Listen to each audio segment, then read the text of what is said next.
8 আৰু 7 মেত পাকিস্তানৰ পৰা অহা থ্ৰেট ইণ্টাৰচেপ্ট কৰিবলৈ ব্যৱহাৰ কৰা S-400 কি একচুৱেলি ইয়াতে ডিফেন্সৰ লগতে আৰু বহুত কথা সোমাই আছে আৰু ইয়াক সুদৰ্শন চক্ৰ বুলিও কোৱা হয়। সুদৰ্শন চক্ৰৰ লগতে আৰু কি ডিফেন্স সিস্টেম আমাৰ ভাৰতক শত্ৰু ৰাষ্ট্ৰৰ পৰা প্ৰটেক্ট কৰি আছে।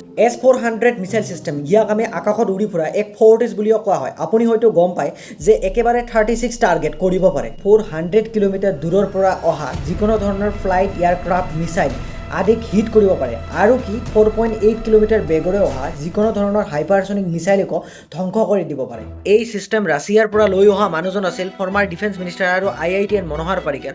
মনোহৰ পাৰিকাৰে USA ইণ্ডিয়াৰ ওপৰত লগোৱা প্ৰেছাৰ্ছৰ কথা নাভাবি 35,000 কৰোৰ ডিল সাইন কৰিছিল ৰাছিয়াৰ লগতে এই S-400 সিস্টেমৰ কাৰণে। অকল S-400 বুলি নহয়, আমাৰ লগতে থকা Barak-8 মিছাইল সিস্টেম আমাক 360 ডিগ্ৰী কভাৰেজ কৰি আছে ৰাতি আৰু দিন সকলো সময়ত। আৰু লগতে আকাশ মিছাইল সিস্টেম আছে যি পাকিস্তানৰ গোটেই বৰ্ডাৰত ডিপ্লয় কৰি দিয়া হৈছে, যাৰ কেপেবিলিটি হ'ল অট'মেটিক ডিটেক্ট কৰা আৰু কিল কৰা। S-400 Barak-8 আৰু আকাশ ডিফেন্স সিস্টেম একেলগে কাম কৰি এক বহুত ডাঙৰ ডিফেন্স সিস্টেম গঠন কৰিছে যি বহুত হেভি হয়। অকল আমি এইখিনিতে ৰখি থকা নাই, ইণ্ডিয়া ৰাছিয়াৰ পৰা S-400ৰ আপডেট মডেল S-500 লৈ অহা কথা চলি আছে, যি শত্ৰু ৰাষ্ট্ৰৰ মিছাইল শত্ৰু ৰাষ্ট্ৰৰ আকাশতে ধ্বংস কৰি দিব। গতিকে আমি আকাশৰ পিনে দেখিলে এইখিনিয়ে ক'ব পাৰি যে এক মাল্টি লেয়াৰ ডিফেন্স সিস্টেম আমাক প্ৰটেক্ট কৰি আছে শত্ৰু ৰাষ্ট্ৰৰ পৰা। ধন্যবাদ।